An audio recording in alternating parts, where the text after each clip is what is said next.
అనంత విశ్వ సంపదని ఆకర్షించడానికి మీ ముందుకు వస్తుంది అహం బ్రహ్మాస్మి సాధన 11 days energy activation programme.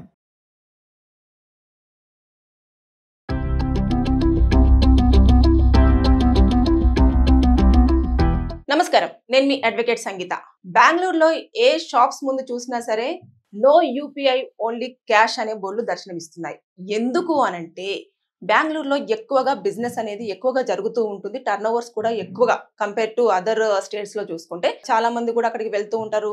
Bulk లో ఏదైనా ఉంటే వస్తువులు కానివ్వండి అవన్నీ కూడా మనకు చీప్ లో వస్తాయి అని చెప్పేసి కొనుక్కొని రావడం ఇలాంటివి మనం చూస్తూ ఉంటాం. ఎక్కువగా టూరిస్టులు కూడా వెళ్ళడము ఇదంతా మనం చూస్తాం. సో బెంగళూరులో ఎక్కువగా టర్న్ ఓవర్ ఉన్న నేపథ్యంలో జిఎస్టి అధికారులు ఒక్కసారి అసలు చిరు వ్యాపారులు జిఎస్టి కడుతున్నారా లేదా, వారికి ఇన్కమ్ ఎంత వస్తుంది అని మొత్తం ఆరా తీయడం స్టార్ట్ చేసిన తర్వాత ఏదైతే పానీపూరి బండితో సహా పెద్ద షాపింగ్ మాల్స్ వరకు ప్రతి ఒక్కరి కూడా లెక్కలు చూడడం జరిగిన నేపథ్యంలో ఏదైతే రోడ్డు మీద పెట్టుకునే పానీపూరి బండి అతను కూడా డైలీ మినిమం ఒక 4,000 to 5,000 అనేది సంపాదించడం జరుగుతుంది. ఈ లెక్కను చూసుకుంటే ఆయనకు ఎవ్రీ మంత్ ఎంత ఇన్కమ్ వస్తుంది అనేది మీరే క్యాలిక్యులేషన్ చేసుకోండి. అయితే ఇది సంవత్సరానికి క్యాలిక్యులేషన్ చేస్తే ఎక్కువగా వస్తుంది, అంటే దాదాపుగా 10 లక్షల పైనే. అలాంటిది ఆయన కూడా జిఎస్టి పే చేయాలి, అయినా కూడా పే చేయకుండా చాలా మంది ఎక్కువగా యూపీఐ పేమెంట్స్, మనం వెళ్ళగానే 10 రూపాయలైనా సరే పానీపూరి తిని వెంటనే యూపీఐ చేస్తాం.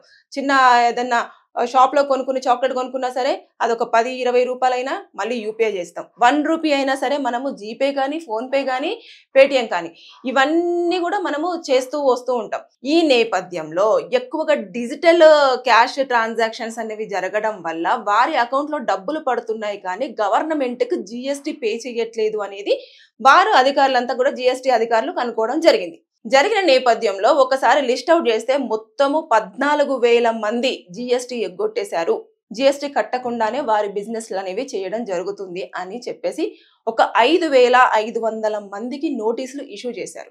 ఇక వెంటనే ఇమీడియట్ గా మిగతా వ్యాపారులందరూ కూడా, అంటే కూరగాయలు కూడా, అంటే టమాటా కేజీ ఎంత, ఒక 20-30 రూపాయలైనా కూడా యూపీఐ, అంటే చిన్న వ్యాపారుల దగ్గర నుంచి వెళ్ళి పెద్ద వ్యాపార సంస్థల వరకు కూడా ప్రతి ఒక్కరు యూపీఐ ట్రాన్సాక్షన్స్ ఎక్కువగా ఎంకరేజ్ చేయడం వల్ల వారు ట్యాక్స్ కట్టకుండా వారు ఇంకా బిజినెస్ అనేది కంటిన్యూ చేయడం అనేది ప్రభుత్వం పైన చాలా ఎక్కువ వెయిట్ పడింది. అరే జిఎస్టీ ఎందుకు కట్టట్లేదు అని చెప్పేసి చూస్తే వారి అకౌంట్లో డబ్బులు ఉంటున్నాయి కానీ కట్టడానికి వారికి అప్లికేషన్ ఫామ్ ఫిల్అప్ చేయడం కానివ్వండి, లేదు అనుకుంటే జిఎస్టీ ఎలా పే చేయాలనేది కొంతమందికి అవగాహన లేకపోవడం కానివ్వండి, ఇలాంటివన్నీ ఉన్న నేపథ్యంలో ఎవరైతే నోటీసులు రిసీవ్ చేసుకున్నారో ఇంకా అదంతా కూడా పాస్ అయిపోతుంటుంది. బిజినెస్ లో వాళ్ళకి అసోసియేషన్ ఉంటుంది, వారందరూ కూడా చెప్పుకోవడం ఇట్లా నోటీసులు ఇష్యూ అయ్యాయి, యూపీఐ పేమెంట్స్ అందరినీ కూడా లాక్ చేసేయండి, ఇంకా మీదట ఎప్పుడు కూడా ఎవరైనా వచ్చి ఇది కావాలి అని యూపీఐ చేయడానికి వెళ్తే ఇంకా నో యూపీఐ, ఓన్లీ క్యాష్ ఉంటేనే మీరు వస్తువులు తీసుకోండి అని చెప్పేసి ఖండిగా చెప్పేయండి అని చెప్పేసి వారి అసోసియేషన్ లో కూడా మాట్లాడుకోవడం జరిగింది. అందుకోసమని ప్రతి షాప్ ముందు కూడా ఓన్లీ క్యాష్ అనేదే మనం చూస్తూ వస్తున్నాం. బెంగళూరులో ప్రస్తుతానికి స్టార్ట్ అయిపోయింది. ఇక దాని నేపథ్యంలో ఎక్కువ మంది చూస్తూ ఉంటే మనము 2020 నుంచి, అంటే 2020 నుంచి ఈ కరోనా ఎక్కువగా ఎఫెక్ట్ అవ్వడం నేపథ్యంలో ఎక్కువ క్యాష్ అనేది మనం క్యారీ చేయడం అనేది మానేసాం. దానితోటి యూపీఐలు కూడా ఎక్కువగా అప్పటి నుంచి కూడా మార్కెట్ లో ఎక్కువగా ఏ చిన్నదానికైనా కూడా స్కానర్ ఓపెన్ చేయాలి, స్కాన్ చేయాలి, డబ్బులు పే చేయాలి. ఎట్ ఏ టైం మనం ఒక 1 lakh రూపీ అనేది కూడా మనం డిజిటల్ నుంచి వెళ్ళి ట్రాన్సాక్షన్ చేయడానికి ఉంటుంది, అంటే ఫోన్ పే కానివ్వండి, గూగుల్ పే కానివ్వండి. అయితే ఎమర్జెన్సీ, హాస్పిటల్ ఎమర్జెన్సీ అప్పుడు 5 lakhs వరకు ఉంటుంది. అయితే ఈ తరుణంలో ఇంకా మన పాకెట్ లో 10 రూపాయలు కాదు కదా 1 రూపీ కూడా దొరకడం చాలా కష్టమైంది. అంటే క్యాష్ అనేది మార్కెట్ లో ఎక్కడ కూడా క్యాష్ అనేది కనిపించదు, అంతా కూడా ఆన్లైన్ ట్రాన్సాక్షన్స్ ఇవే జరుగుతూ వస్తున్నాయి కాబట్టి. కానీ ఇక్కడ మనం ఒకటి ఆలోచించాల్సింది ఏంటంటే గోల్డ్ షాపులలో మాత్రం వారు ఎట్టి పరిస్థితుల్లో యూపీఐని ఎంకరేజ్ చేయరు. వారికి తెలుసు, అంటే మనం ఇంత జిఎస్టీ పే చేయాలి కాబట్టి మనము బెటర్ టు అవాయిడ్ యూపీ అని చెప్పేసి ముందుగానే వారు అనుకొని వాళ్ళు క్యాష్ అయితేనే తీసుకుంటారు. ఒకవేళ మా దగ్గర క్యాష్ లేదంటే ఒక సర్టన్ అమౌంట్ వరకు మాత్రమే యూపీఐ చేయించుకుంటారు, మిగతాది మాత్రం ఖచ్చితంగా మీరు క్యాష్ లో పే చేయండి అని చెప్పేసి చెప్పడం జరుగుతుంది. ఇప్పటి వరకు మనం చూస్తాం మార్వాడి వాళ్ళ దాంట్లో అసలు యూపీఐ స్కానర్స్ సరిగ్గా కనిపించవు, వారంతా కూడా క్యాష్ ఇవ్వండి, క్యాష్ అంతే, క్యాష్ తీసుకొనే మనము బిజినెస్ చేయాలి అని చెప్పేసి అన్న ధోరణిలో వాళ్ళు ఉండడం జరుగుతుంది. అంటే ఇక మీదట ఏ చిన్న షాపింగ్ మాల్స్ లో కానివ్వండి, అదే విధంగా రోడ్డు మీద ఉండే పానీపూరి బండి కానివ్వండి, చిన్న కూరగాయల మార్కెట్ కానివ్వండి, ఇక్కడ మీరు కనుక యూపీఐ పేమెంట్స్ చేస్తాను అంటే వారు యాక్సెప్ట్ చేయడానికి రెడీగా ఉండట్లేదు. ఇప్పుడు బెంగళూరులో స్టార్ట్ అయిపోయింది. నెక్స్ట్ గుజరాత్, తర్వాత నెక్స్ట్ ఏపీ, అలా ఒక్కొక్క స్టేట్ ని వాళ్ళు టార్గెట్ చేసుకుంటూ రావడం జరుగుతుంది. ఇప్పటి వరకు ఎంతమంది జిఎస్టీ అనేది పే చేయడం జరిగింది, వారి జిఎస్టీ ఇంతవరకు క్లియర్ గా ఉందా లేదా అనేది కూడా అధికారులు మొత్తం చూడడం జరుగుతుంది. అంటే వారి ట్రాన్సాక్షన్ లెక్కలు ఉంటాయి కదా, అవన్నీ కూడా ఎవ్రీ మంత్ ఎంత వారికి అకౌంట్ లో క్రెడిట్ అవుతుంది, సంవత్సరానికి ఎంత క్యాలిక్యులేట్ అవుతుంది అనేది చూడడం జరుగుతుంది. అంటే ఈ లెక్కన చూసుకుంటే దాదాపుగా 20 నుంచి 40 లక్షల వరకు ఉన్న సంవత్సరానికి ఎవరైతే సంపాదిస్తున్నారో వారందరూ కూడా జిఎస్టీ కట్టే లిస్ట్ లోకి రావడం జరుగుతుంది. కాబట్టి జిఎస్టీ కట్టకుండా ఎగ్గొడుతున్నారు, దీనివల్ల మనకు చాలా నష్టం జరుగుతుంది అని ప్రభుత్వం భావించింది. కాబట్టి ఈ అధికారులు రంగంలోకి దిగారు, మొత్తం ఇన్వెస్టిగేషన్ అనేది చేస్తూ ఉన్నారు. ఇప్పటి వరకు అయితే ఏవైతే నోటీసులు ఇచ్చారో వారందరి దగ్గర నుంచి కూడా డబ్బులు కలెక్ట్ చేయడంలో చాలా నియమంగానే ఉండడం జరిగింది. అంతేకాకుండా ఇంకా మిగతా వారికి కూడా నోటీసులు సర్వ్ చేయడానికి అన్ని రకాల ఏర్పాట్లు కూడా జరుగుతున్నాయి. అంటే ఒక్కొక్క టీం వాళ్ళు ఒక్కొక్క రకంగా, కొంతమంది నోటీసులు ప్రిపేర్ చేయడంలో బిజీగా ఉంటే కొంతమంది నోటీసులు ఇష్యూ చేస్తున్నారు. ఇలా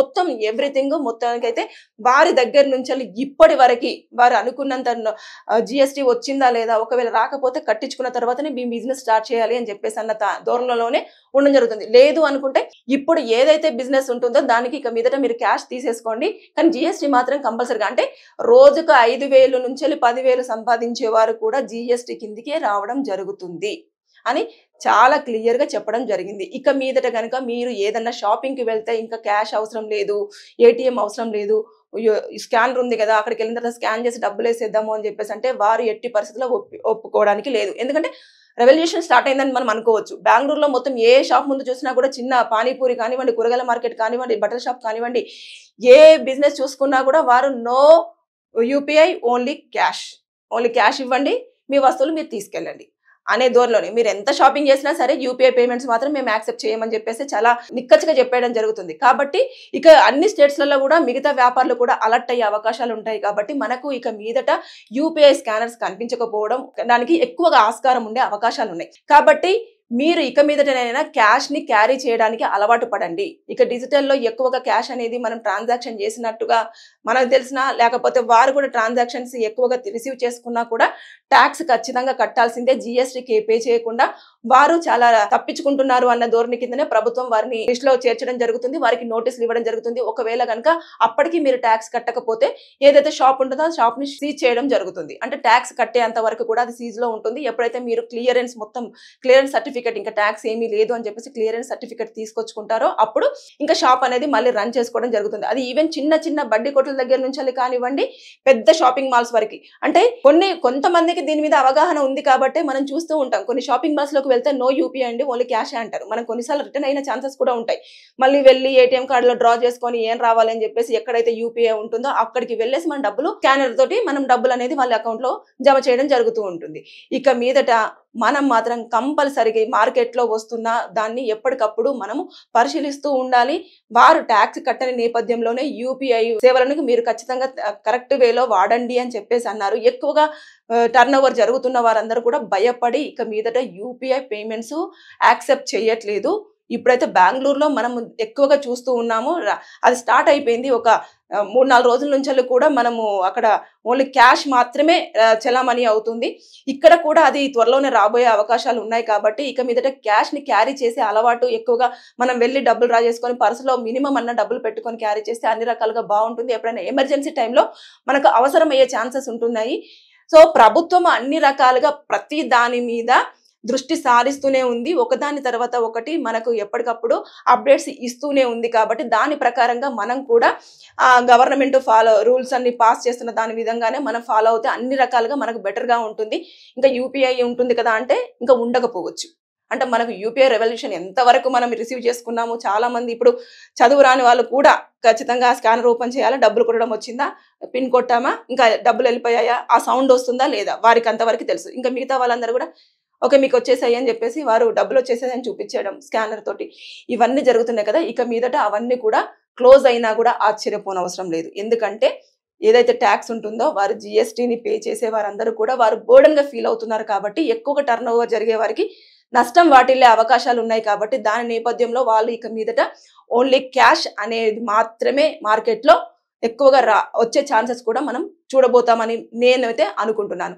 సో కాబట్టి మీరు క్యాష్ అనేది ఎట్టి పరిస్థితుల్లో ఇక మీదట ఇప్పటి నుంచి, అది మన స్టేట్ కాదు కదా, బెంగళూరులో కదా జరిగింది, ఇంకా కర్ణాటకలో జరుగుతుంది కాబట్టి మన దగ్గర ఎందుకు జరుగుతుంది అని కాదు. నెక్స్ట్ స్టెప్స్ అన్ని కూడా ఒక్కొక్క స్టేట్ మీద జిఎస్టీ అధికారులు దాడి చేయడానికి, అంటే షాపింగ్ మాల్స్ కానివ్వండి అది అన్నింటి మీద కూడా చూస్తున్నారు కాబట్టి మనకు ఇబ్బంది రాకుండా ముందుగానే క్యాష్ అనేది మీ దగ్గర పెట్టుకుంటే ఉత్తమం. అంటే ఒకవేళ అందరూ క్యాష్ క్యారీ చేస్తే మళ్ళీ డబ్బుల కొరత అనేది ఖచ్చితంగా రావడం జరుగుతుంది. ఎందుకంటే ఏటీఎంలలో సరిగ్గా మనీ ఉండకపోవడం, సరైన టైంలో మనీ దొరకకపోవడం, ఇలాంటివి కూడా మనం ఫేస్ చేసే అవకాశాలు ఫ్యూచర్లో చూడొచ్చేమో. రేపటి రోజుల్లో యూపీఐ పేమెంట్స్ మరి ఇంకేమైనా సవరణలు చేసేసి ఇంతవరకు అమౌంట్ అనేది మాత్రమే మీరు తీసుకోవాలి, దాని తర్వాత నెక్స్ట్ మీరు ఇంత అమౌంట్ అయితేనే జిఎస్టీ పే చేయాలని చెప్పేసి ఒక నిబంధన పెట్టింది కదా, దాని ప్రకారంగా వారికి ఏమన్నా వెసులుబాటు ఇస్తుంది ఏమనేది కూడా మనం వేచి చూడాల్సిన విషయం. Thank you.